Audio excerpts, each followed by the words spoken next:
words said in the aftermath are just too confusing. Now I spend my days watching you throw stones at someone who's already dead. And if this is the way we all begin, so how can I ask for any more? Welcome to the Stages of Minnesota. I'm your host, Rob Dunkelberger. You can find me at most mid-range host retailers across the Twin Cities. I'm also available via mail order. When you can't afford the very best, why not settle for me? As one viewer recently noted, I've seen worse. Today we have several reviews for you, including a guest blogger review from the one and only Jill Schafer of the Cherry and Spoon Schafers. Jill will be reviewing for Peter Pan on her 70th birthday from our friends at Prime Productions. I'll have reviews for a couple of true crime-inspired shows that are unlike any true crime shows you've ever experienced before. Chap Snatchers, which is inspired by the true story of Charlie Chaplin's body being stolen and held for ransom in 1978. The second is Lizzie, the rock musical, that tells the story of suspected but acquitted axe murderer Lizzie Borden. Before we get to the reviews, a reminder to theater companies and producers with holiday shows this coming season that we'll be producing a holiday preview show. This, like our 2025-2026 theater season preview, will be a sponsored episode. We'll try and have something in your email boxes in the next week or so, but feel free to reach out to me directly if you are interested in a slot in that episode. We're going to jump right into reviews and then follow them with a chat with Open Eye Theater Artistic Director Joel Sass, who directed and set designed Lizzie, the rock musical.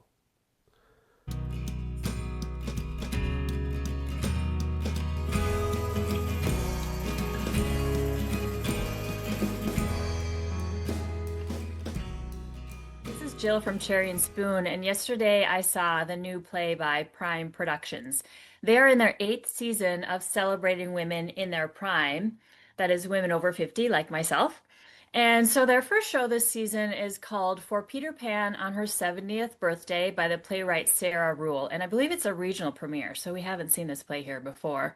You may know Sarah Ruhl from plays that we've seen in the Twin Cities recently, like Dead Man's Cell Phone, In the Next Room, or The Vibrator Play, Orlando, and Eurydice.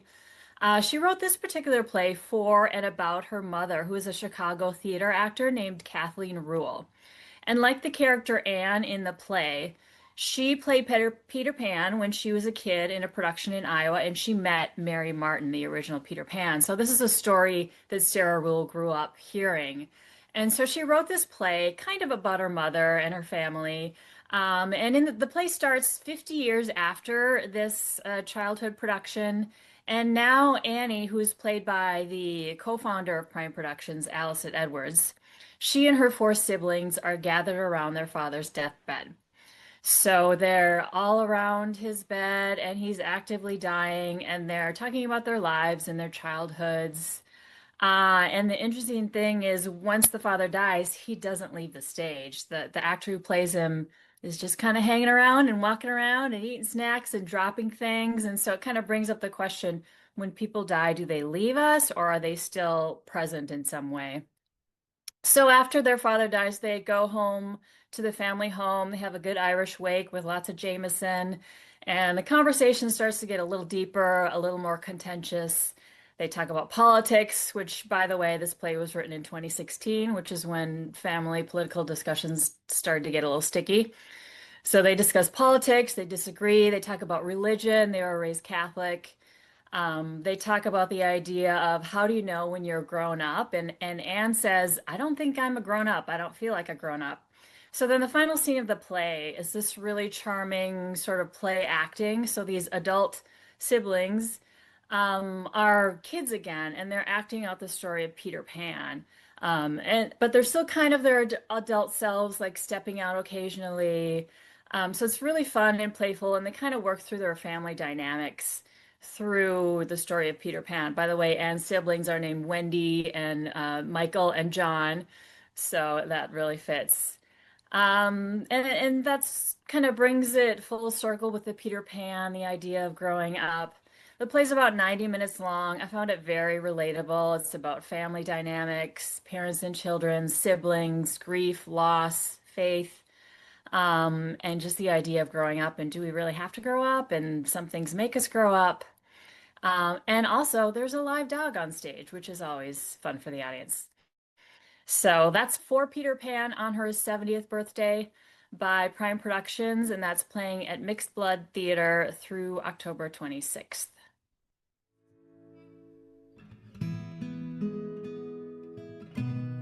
Whether it moves me to cheers or tears, puts me to sleep, or gets me up on my feet. These are my Minnesota Honest reviews. Truthful, but not hurtful. Once or twice a year, I see a show so good, I need to go again and bring more people. Rarer still is that one that rockets straight into the pantheon of all-time favorites. Lizzie, the rock musical, is one of those, and easily my Stages of Minnesota pick of the week, and likely of the year. It's the high we theater junkies chase, when music, lighting, performance, and design collide in a perfect storm of awe and adrenaline. I left opening night buzzing, already planning my return. This fictional take on the infamous Lizzie Borden case assumes her guilt and hints at her father's disturbing affection. It also explores Lizzie's tender, forbidden relationship with her friend Alice Russell. Amid the murder and mayhem, songs like Maybe Someday, Will You Stay, and Will You Lie provide moments of aching beauty and humanity that elevate the story. Lux Mortensen is unstoppable as Lizzie, commanding the stage with raw, fearless energy. Their chemistry with Stages of Minnesota favorite Grace Hillmeyer, who plays Alice, is electric, their duets pulsing with tension and vulnerability. Abilene Olsen as Sister Emma and Marley Ritchie as the servant Bridget complete a powerhouse ensemble that embodies strength, rage, and female empowerment. This cast is so perfectly aligned that future productions will inevitably pale in comparison. Another reason I'm already planning to see it again. Joel Sass directs and designs the set with precision and imagination, while Michael Murnane's lighting and Amanda Weiss's music direction amplify the rock concert intensity. Samantha Haddow's costumes strike the ideal blend of Victorian and punk attitude. The result is a thrilling, full sensory experience that hits every note visually, sonically, and emotionally. Lizzie, the rock musical, runs through November 2nd at Open Eye Theater. Opening weekend sold out, and the rest are sure to follow, so get your tickets now. This is the show to see. I loved it. Before I begin this next review, let me admit that I'm having trouble with my S's today. And this review has a lot of S's, so you might want to create a new drinking game. Here we go. A show that opens with Charlie Chaplin's death has no right to be this funny. But Chap Snatchers is a riot from start to finish. Created by Josh Carson, Neil Skoy, and Joshua Inglis Scrimshaw, this fast-paced comedy at Bryant Lake Bowl Theater blends Carson's pop-cultured wit, Skoy's clowning flair, and Scrimshaw's razor-sharp slapstick into one uproarious package. I haven't heard audiences laugh this hard since A Very Die Hard Christmas last December. Carson plays Louis, a bartender in a gangster-run Swiss nightclub who dreams of a life of crime. Skoy is Marty, an inept janitor and would-be comedian who regrets never meeting his idol, Charlie Chaplin. Together, they hatch a wild plan to steal Chaplin's corpse and ransom it to his widow, Una. Enter Scrimshaw as Chaplin, playing a corpse for nearly the entire show, with the exception of a silent prologue which allows Scrimshaw to display his slapstick chops before keeling over from a heart attack. Supported by a game ensemble, Chap Snatchers works because the trio's comedic styles mesh perfectly, equal parts clever, chaotic, and cheerfully absurd.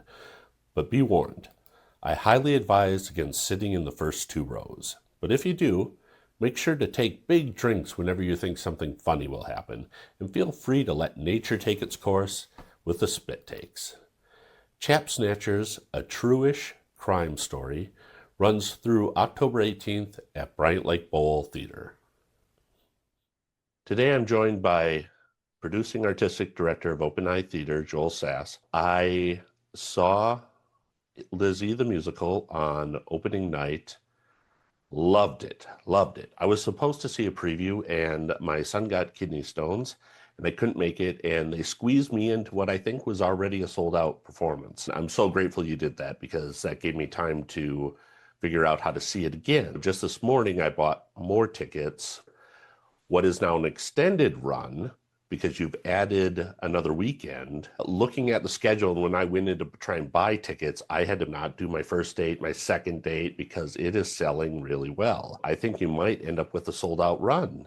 But before we talk about Lizzie, tell me a little bit about Open Eye Theater and what makes it a unique company. Open Eye Theater actually started, oh gosh, we just turned 25 this year. So we're in our Silver Jubilee season. And it really is the original brainchild of Michael Summers and Susan Haas, who have been in the Twin Cities really since the 70s, early 80s. It started primarily as a puppet theater, as a figure theater. Michael Summers is nationally, really internationally known as a puppeteer. And they eventually found, about 5 years in, this little space here in South Minneapolis. It's got like 90 seats, so it's perfectly sized. When they finally said, we've done this for about 15 years, it's maybe time to retire, they invited me to succeed them. And at that point, Open Eye had grown from being just a puppet theater to something that does puppetry, really innovative experimental theater, but still accessible, and storytelling and live music. So that's kind of makes our marketing challenging because we do all these things, but those are sort of the art forms. And then we really exist to serve and develop the emerging artist talent pool of Minnesota and the Twin Cities.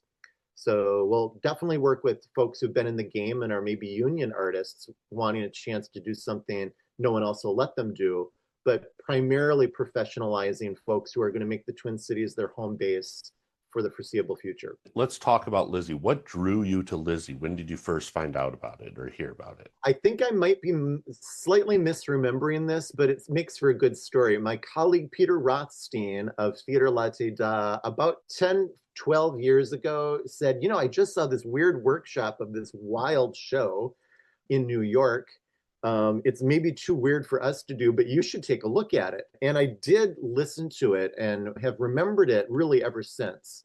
It wasn't quite the show for the jungle at the time when I was working there, and a little too weird for some of the other larger places in town. But when I landed here at Open Eye, I thought, we could do a 4-person, 4-member rock show here really, really well. Really creative punk rock reimagining of one of America's early tabloid anti-heroes seemed appropriate. And of course, we'd found, I feel folks are confirming, the perfect cast for this. Some amazing performers and singers and a killer band. It is a perfect cast.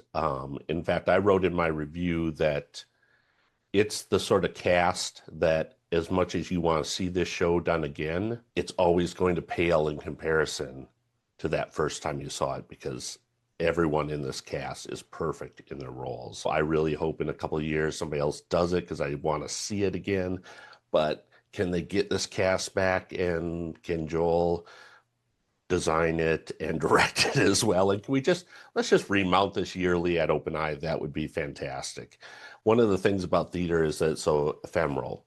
You see it, and if you don't see it, you miss it. I think at intermission, I started hitting up my friends like, you're going to want to get tickets for this. Opening week is sold out, and I wouldn't be surprised if the rest of it goes pretty quick. So get your tickets now, because if you don't see it now, you don't see it. You're one of the few directors who frequently directs and designs a show.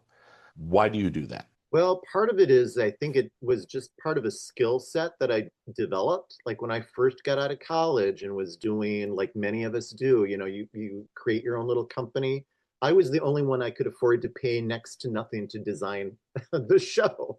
So I learned as I went along. It has been an okay thing because it does make you more employable more frequently over the course of a year if you're, freelancer. There's the added benefit of you can win an argument really quickly by telling the designer, let's just cut that. Oh, okay. Because that's you. Or you can convince the director, no, doing this really weird thing would actually work as a way to stage the show. I don't feel I need to design every time I'm directing. I really enjoy working with other people because they've got, a completely different aesthetic, which is often like needed.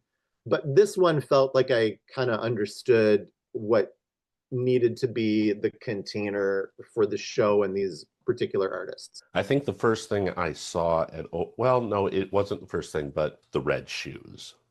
Mm-hmm. And I assume based on the aesthetic that you designed that. Did you direct it as well? I did. I created that in collaboration with Kimberly Richardson, who was the performer. We had given ourselves the challenge of say, let's not write a script. Let's just go into the room and start building a world and then let the various visual art and design opportunities guide what might be a psychological adventure. I guess what we call design dramaturgy, because dramaturgy is usually like a literary exercise. You're really focused on the text and the words. What if we let images and pictures guide what happened next? And that's an extension of what Michael and Sue started here, because, Michael's a visual artist. So the visual art aspect of Open Eye has always been really strong.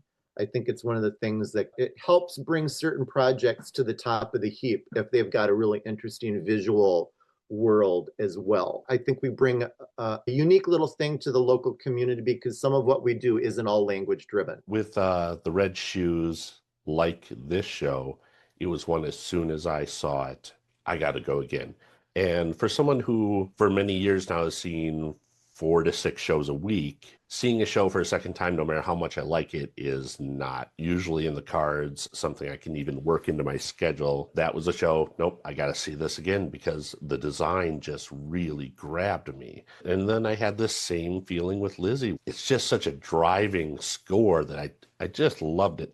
I started listening to the cast recording, not your cast, obviously, as soon as we left the theater. A song in particular that I really loved, which is Will You Lie, which is sort of a response to a song in the first act, Will You Stay? Yeah, something about that song just really just hits where 80s music was what was my music. I was also a really big fan of 50s and 60s music, and 80s music sort of drew on that. And I feel like that song sort of captures this Pat Benatar or Bonnie Tyler sort of feel to it. You're reading I think we're of a similar decade. Yeah, absolutely. Those vibes are there, that kind of like, passionate narrative rock ballads, where you're really arguing somebody into submission. So what was your concept for this production? It is a musical and they act things out, but also at times feels like a concert. Is that in the script or is that sort of your concept for this production? That's a very good question. I remember listening, like as many people do, you discover the piece through the music. So I heard all the songs and I said, wow, I can't wait to read the script or the book. So, you eventually get that and I go, oh, there is no book. It really is. It was developed almost as a song cycle or a concept album that could be staged. I don't know if the writers would describe their work that way, but as a producer, I go, oh, okay, it's a music. We can call it a musical, but it's got a different structure than what we're used to. It's like we're going to talk, and now we're going to sing, and now we're going to talk some more. This is really song after song with little bits of exchanged conversation. And it's got the intensity of like a performance art concert. So that's what led us to all right, let's use handheld microphones. Let's lean into the artificiality of intoxicating, love scenes that are performed with handheld microphones so that we never lose the sense of this being a rock concert. So tell me a little bit about that magical casting Hmm. I feel like everybody is perfect in this. What was the casting process like? Did you know who you were going to go after, or did you audition? And was it immediate when somebody auditioned, like, oh, there's our Lizzie? This one was unusual. I would say generally we do like to audition. That's how you get to meet new people. That's often a preferred way to cast a show. This particular one, though, I think we were talking about the show in the company of some artists who were doing one of our original Joe Evans Bakken rooftop musicals a couple summers ago. And that's when Lux and Abilene both said, oh, we love that show. That's really great. And we already knew they were amazing singers. And I thought, well, they can certainly sing the material. They're so passionate about it, which is if you've got a choice between two technically capable people, you're always going to want to go with the person who's got the burning desire to do the show. I'd seen Marley Ritchie do a couple of things around town and thought that they were super charismatic and clearly, really talented. So we kind of wooed Marley Ritchie into the show. And Grace Hillmeyer, who plays Alice, was like the last part of the foursome to come into play. And that was really by referral. We were like, I think we might have to cast a wider net to find Alice. And Lux was doing a workshop with Grace at another project at another theater and said, I think we should look at this person because they've really got the chops. They are interested in this type of unusual music theater. And that's something our music director kind of pointed out. She says, I don't know if you intended to do this, but you got people who may work in musical theater, but they've got rock performer voices, which is what's needed to really take this piece over the finish line. Grace Hillmeyer is somebody who came to my attention a couple of years ago, and I have been watching her very closely over the last couple of years. And I think she's one of a group of up-and-coming theater performers. I think she's amazing. It's really been fun to see her trying different roles. When I saw Grace was in the program, I was like, oh, fantastic. So thank you for taking the time, Joel, to talk to me. The show is really selling well. You've added a week. So I want to really encourage folks to get out and get your tickets now. Don't wait a couple of days like I did for kids to check their schedules because you start losing the dates you want to go to. And I think I would be very surprised if this isn't, if not a full sellout, like one or two seats at a couple of performances left. So that's got to feel great. When you have to add performances, you know that you've really hit the nail on the head. We generally do pretty well, knock on wood. And this one in particular, I think, has had, we've tried to do it a couple of years now. Once we couldn't do it for schedule, once we realized, we got to raise more funding because it's an expensive show to do.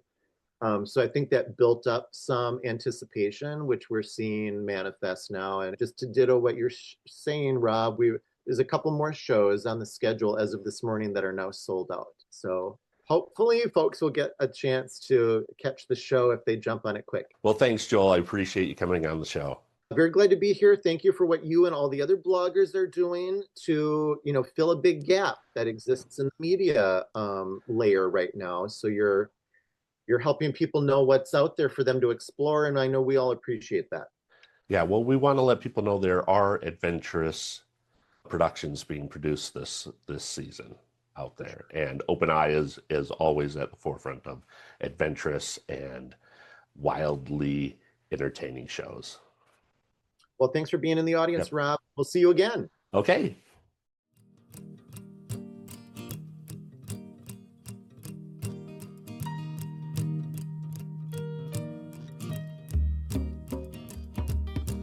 Do I really have to go?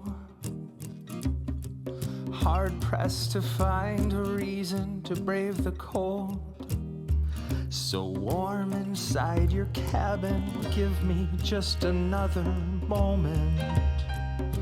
Wrapped inside the blanket of your body, the blanket of your body.